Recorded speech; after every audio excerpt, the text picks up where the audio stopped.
That's all trip இது ஒரு auto மற்றும் கேப் புக்கிங் ஆப். சின்ன டவுன்களுக்கு விசேஷம், கோயில், குளம்னு டூர் போறவங்க ஆட்டோ கேப் கிடைக்காம ரொம்ப கஷ்டப்படுவாங்க. அவங்களுக்கு இந்த ஆப் ரொம்ப பிரயோஜனமா இருக்கும். கீழே டிஸ்கிரிப்ஷன்ல இருக்க லிங்கை கிளிக் பண்ணி தட்ஸ் ஆல் ட்ரிப்பை டவுன்லோட் பண்ணிக்கோங்க.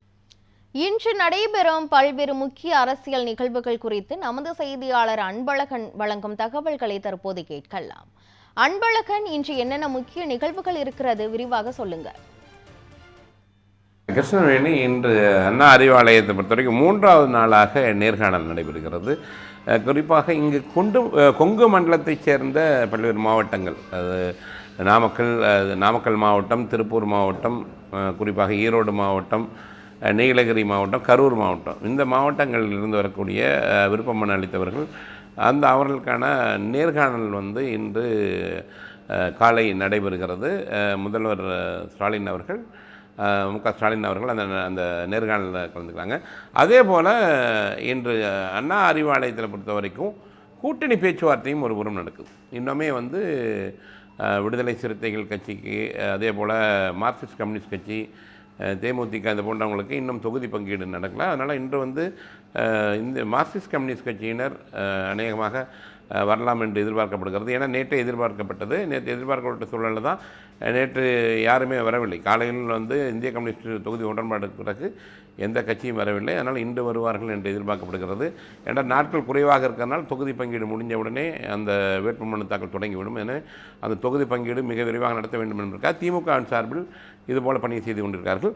அதிமுகவை பொறுத்தவரை இன்று எதிர்க்கட்சித் தலைவர் எடப்பாடி பழனிசாமி அவர்கள் டெல்லி செல்கிறார். அங்கு சென்று அமித்ஷா அவர்களை சந்திக்குள்ளார்.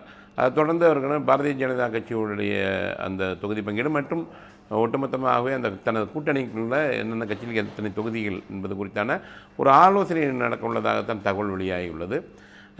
நாம் தமிழர் கட்சியை பொறுத்தவரை சீமான் அவர்கள் இன்று அந்த தேர்தல் வாக்குறுதிகளை வெளியிட போகிறார்.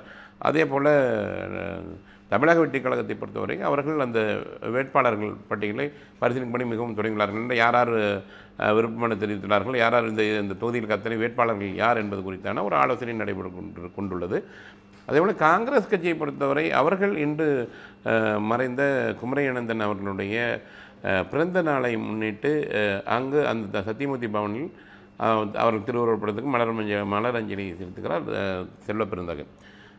அதேபோல் பாரதிய ஜனதா கட்சியை பொறுத்தவரை அவர்களுக்கான அந்த தேர்தல் அவர்கள் யுகாதி திருவிழாவை, அதாவது மிக முக்கிய தமிழிசை கலந்து கொள்ளும் நிகழ்ச்சிகள் நடைபெறவுள்ளது. தொடர்ந்து அரசியல் கட்சிகள் தேர்தலுக்கு முன்பாக பல்வேறு நடவடிக்கை எடுத்துள்ளார்கள். குறிப்பாக அதிமுகவை பொறுத்தவரையும் திமுகவை பொறுத்தவரையும் அவர்கள் இந்த கூட்டணி கட்சிகளுக்கு எவ்வளவு தொகுதி ஒதுக்கீடு என்பதில் மிக முக்கியமாக இன்று அதில் அதிகமாக கவனம் செலுத்துகிறார்கள்.